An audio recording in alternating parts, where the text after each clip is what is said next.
സഫീലർ, Malampuzha government ITI 2021-23 ബാച്ചിൽ പഠിച്ചിറങ്ങിയ ഒരു ട്രെയിനിയാണ് ഞാൻ. പഠനശേഷം എന്റെ ലക്ഷ്യം എന്ന് പറയുന്നത് ഡിപ്ലോമയായിരുന്നു.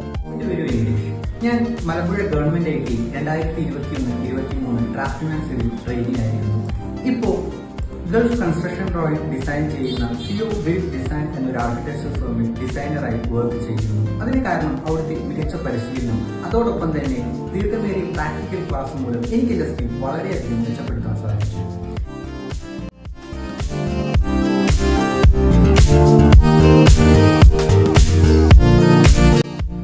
പ്ലസ് ടു കഴിഞ്ഞ് എന്തെടുക്കണമെന്നുള്ള ആശയക്കുഴപ്പത്തിലായിരിക്കാം നിങ്ങളിൽ പലരും.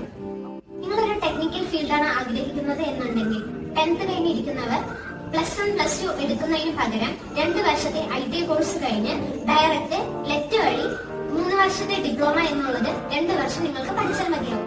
എന്തുകൊണ്ടെന്നല്ലേ, ITI പഠിച്ചിറങ്ങുന്ന ഓരോ വിദ്യാർത്ഥികൾക്കും ലഭിക്കുന്നത് ഡിപ്ലോമ അല്ലെങ്കിൽ BTech സ്റ്റുഡൻസിന്റെ സ്കില്ലും നോളജുമാണ്.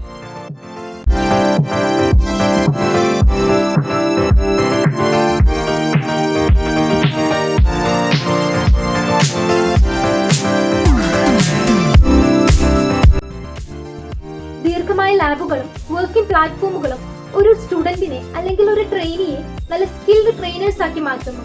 നമ്മുടെ ഇവിടെ പഠിക്കാനുള്ള സിലബസ് ആയിക്കോട്ടെ എല്ലാം തന്നെ ITI പഠിച്ച ഭൂരിഭാഗവും ITI പഠിച്ച തന്നെയാണ്.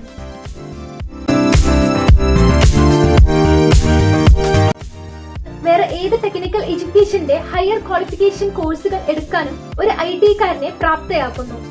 അതുകൊണ്ടാണ് കേന്ദ്ര സർക്കാരും സംസ്ഥാന സർക്കാരും ഒരേപോലെ ITI എഡ്യൂക്കേഷന് ഇത്രയധികം പ്രാധാന്യം നൽകുന്നത്.